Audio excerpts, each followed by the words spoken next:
కొమరెల్లి మల్లన్న కొమరెల్లి ఇది హైదరాబాదుకు 88 కిలోమీటర్లు, సిద్దిపేటకు 24 కిలోమీటర్ల దూరంలో ఉంటుంది. మనకు ఈ తోరణం కింది నుండి వెళ్తే దేవాలయం వస్తుంది. అదేవిధంగా ఇక్కడ చూసే ప్రదేశాలు చాలా ఉన్నాయి. దేవాలయం కిందనే ఉంటుంది, అలా కనిపించేది మనకు దేవాలయం. ఆ దేవాలయం చూసుకోగానే పైన గుట్ట ఉంటుంది. ఆ గుట్ట మీద చాలా సాహసవంతమైనటువంటి ప్రదేశాలు ఉన్నాయి. ఇది గుట్ట మీద ఉన్నటువంటి కొన్ని గుండ్లు, ఆ గుండ్ల మధ్య గుహలు ఉంటాయి. అంటే ఇదేమి సాహసం కాదు, మామూలుగానే ఉంటుంది. కాకపోతే అన్ని సాహసవంతమైన చూపిస్తున్నా కాబట్టి ప్రత్యేకంగా ముందుగా ఇది చూపిస్తున్నా. పైన చూడండి, అది కింద పడిపోయే విధంగా గుండ్లు ఉన్నాయి. కింద మొత్తం కూడా గుహ. ఇది చూసుకున్నాక ఇంకా మనం పైకి వెళ్తే ఎల్లమ్మ దేవాలయం ఉంటుంది. ఎల్లమ్మ దేవాలయం దగ్గరే మనం చెప్పుకునేటువంటి సాహసవంతమైనటువంటి గుండ్లు 3 ఉన్నాయి. ఇంకొకటి గుహ ఏమో 2 గుండ్ల మధ్యలోంచి మనిషి మాత్రమే పట్టేంత సందు ఉంటుంది. మొత్తం చీకటిగా ఉంటుంది. అందులోకి జారుకుంటే కిందికి కూడా జారుకుంటూ అలా చాలా దూరం వెళ్ళాల్సి ఉంటుంది. గతంలో ఒకరు అక్కడ చనిపోవడం వల్ల ప్రస్తుతం అది మూసేశారు. అంటే ఇక్కడ 4 సాహసవంతమైనవి ఉన్నాయి. ఇవి అయిపోయాక 7 కిలోమీటర్ దూరంలో పెట్రోల్ బంక్ ఉంటుంది. ఆ పెట్రోల్ బంక్ దగ్గర ఇంకొక గుట్ట ఉంటుంది. ఆ గుట్ట పైన కొమరెల్లి మల్లన్న రథం నడిపినటువంటి 3 గీతలు అక్కడ ఉన్నాయి. దాంతో పాటుగా ఒక చిన్న కోనేరు, ఒక గుహలో 2 విగ్రహాలు పెట్టారు. అది కూడా చాలా సాహసవంతమైన ప్రదేశం. ప్రస్తుతం అయితే అక్కడ వెళ్ళడానికి దారే సరిగా లేదు. నేనైతే చెట్ల మధ్య నుంచి, ముండ్ల కంపల నుంచి మెల్లిగా దాటుకుంటూ వెళ్ళాను. అది మీకు చివరిలో చూపిస్తా. చాలా అద్భుతంగా ఉంటుంది.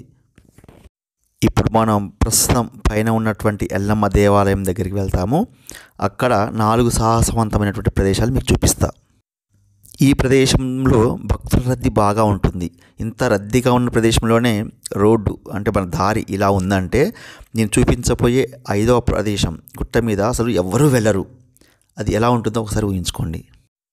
ఆ గుట్ట మీద మొత్తం గుహలే ఉన్నాయి. అడుగున గుహలే. ఈ గుహలో ఏముందో కూడా తెలియదు. ఎక్కేటప్పుడు ఒక మార్గంలో వెళ్ళాను, దిగేటప్పుడు ఇంకొక మార్గంలో దిగాను. చాలా అద్భుతంగా ఉంటుంది.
ఇప్పుడు మనం చూస్తున్న గుండు ఉంది కదా, వాస్తవానికైతే దీన్ని ఎవరూ ఎక్కరు, అసలు అక్కడ ఎక్కే అవకాశం కూడా లేదు.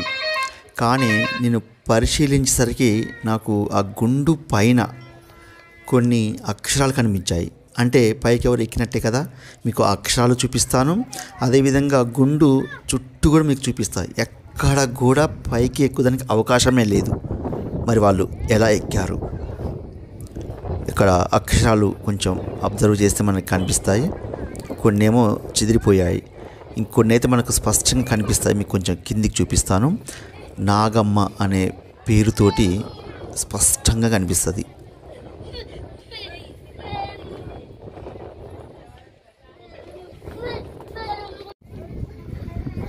గుండు చుట్టూ చాలాసేపు పరిశీలించగా నాకు ఒక దారి దొరికింది. అంటే ఆ గుండ్లు ఉన్నాయి కదా, ఆ 2 బండల సందు నుంచి దిగితే ముందొక బండ ఉంది. అందులోకి దిగి అవతల బండ మీదకి వెళ్ళి పైకి ఎక్కుదానికి ప్రయత్నం చేశా.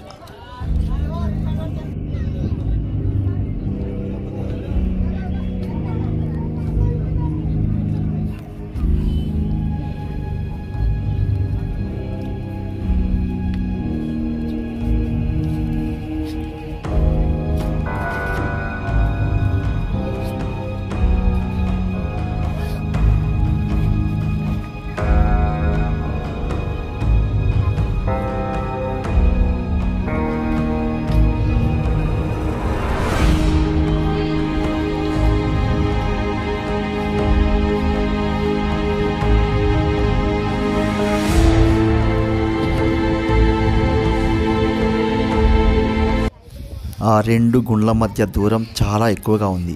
ఏ మాత్రం కూడా ఎక్కుదానికి అవకాశం లేదు.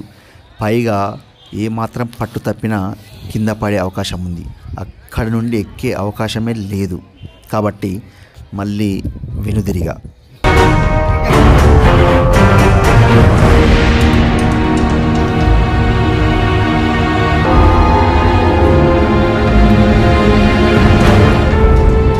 ఇక 3వ వైపు వచ్చి చూసా. ఇక్కడి నుంచి అయితే ఇంకా ఏ మాత్రం కూడా అవకాశం లేదు. ఎంత ఎత్తుగా ఉందో చూడండి. మరి వాళ్ళు పైకి ఎలా ఎక్కారు, ఎలా పేర్లు రాశారు? గంటకు పైగా ఆలోచించిన నాకు చివరికి మార్గం కనిపెట్టా. కాకపోతే నేను ఎక్కలేకపోయాను, ప్రాణాంతకం కూడా. రెడ్ సర్కిల్ దగ్గర కుడికాలు, బ్లూ సర్కిల్ దగ్గర ఎడమకాలు. పైన ఉన్న గుండుకు వేళ్ళతో మాత్రమే పట్టుకునే విధంగా ఆ సరికలు ఉన్నాయి. వాటిని పట్టుకొని పైకి జంపు అలా చేసి పైకి కలిసి ఉంటుంది. జారిపోయామో ఆ 2 గుండ్ల సందులో ఉన్నటువంటి ఆ బండరాలకు తలకాయ పగిలి చావడమే. ఇక్కడే చేతులతో పట్టుకోవాలి. కుడికాలం కింది గుండు మీద ఉంటుంది, ఎడమకాలం పై గుండు మీద. ఇక్కడ వేళ్ళతో పట్టుకొని పైకి ఎగరాల్సి ఉంటుంది. నాగమ్మ అని ఎవరో పేరు రాశారు చూడండి.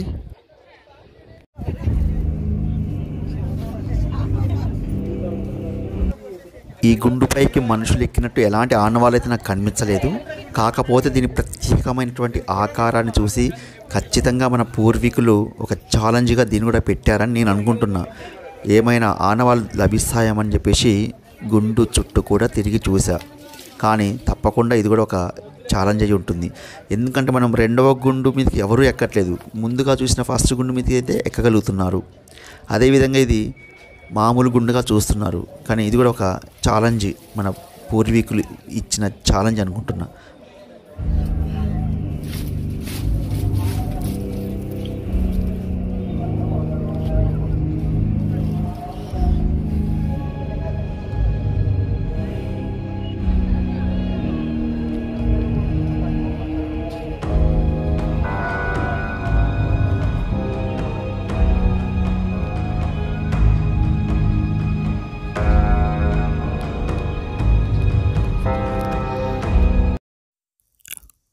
కొన్ని సంవత్సరాల క్రితం అయితే ఈ 2 గుండు మధ్య నుంచి సందు ఉంటుంది.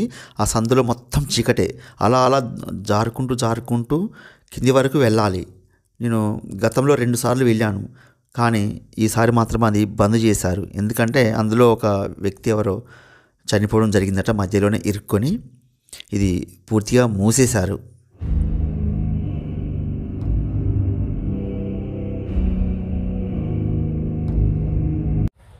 గుట్ట దిగి కిందికి వచ్చాక 1 కిలోమీటర్ దూరంలో పెట్రోల్ బంక్ ఉంటుంది.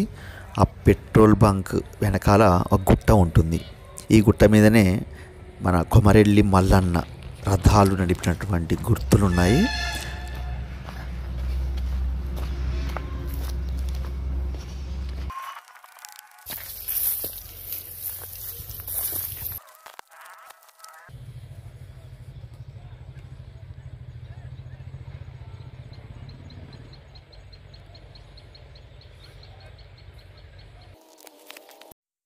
దారి అయితే ఏ మాత్రం కూడా లేదు. కాసేపట్లో చీకటి పడే అవకాశం కూడా ఉంది.